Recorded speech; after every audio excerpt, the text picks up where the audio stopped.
Good morning বন্ধুরা। দেখুন বাঁধাকপি আমার পিছনে দেখতে পাচ্ছেন, আগেও অন্যান্য ভিডিও দেখেছেন।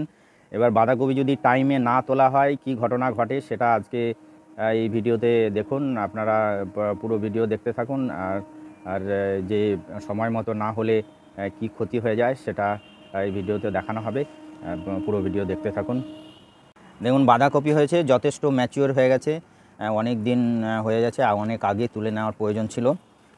এই দেখুন, দীর্ঘদিন না হলে এরকম ফেটে যাবে। আর ফেটে গেলে একটু স্বাদের পরিবর্তন হবে। তার জন্য আজকে আমরা বাঁধাকপিগুলো দুটো তিনটে তুলে নেব, যাতে এরকম ক্ষতি না হয়। এই ভিডিও তো দেখতে থাকুন, ভালো করে দেখাবো। অনেক ম্যাচিওর হয়েছে, এর ম্যাচিওর হলে এই যে কালারটা, এই কালারটা চেঞ্জ হয়ে যায়, তাহলে বুঝতে হবে যে বাঁধাকপি ম্যাচিওর হয়ে গেছে, এর আগেই তুলে নেওয়া উচিত ছিল। এটা দেখুন, দেখুন কালার চেঞ্জ হয়ে আবার ডিসকালার হয়েছে, আবার ফেটে গেছে। হ্যাঁ, ফেটে গেছে মানে যথেষ্ট বুড়ো হয়ে গেছে আর কি। খাওয়া যাবে কিন্তু স্বাদের পরিবর্তন হয়ে যাবে। এর জন্য সময় মতো তুলে নেওয়ার প্রয়োজন।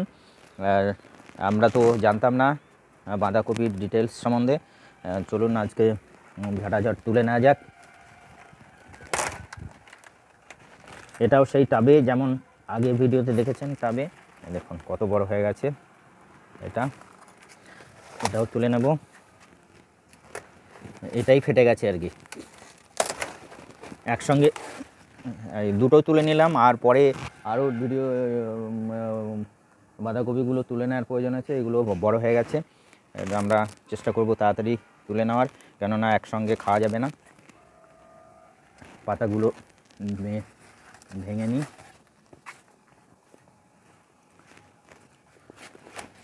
দেখুন ভেঙে নিতে হবে।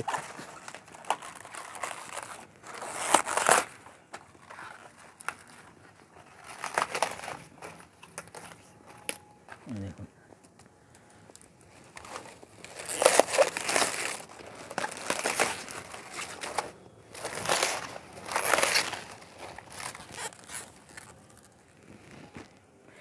ভিডিও দেখার জন্য অশেষ অশেষ ধন্যবাদ। আপনারা যদি বাঁধাকপি লাগিয়ে থাকেন তাহলে আপনারা টাইম মতো তুলে নেবেন, যাতে ভালো থাকে, এরকম ফেটে না যায়। Thank you very much.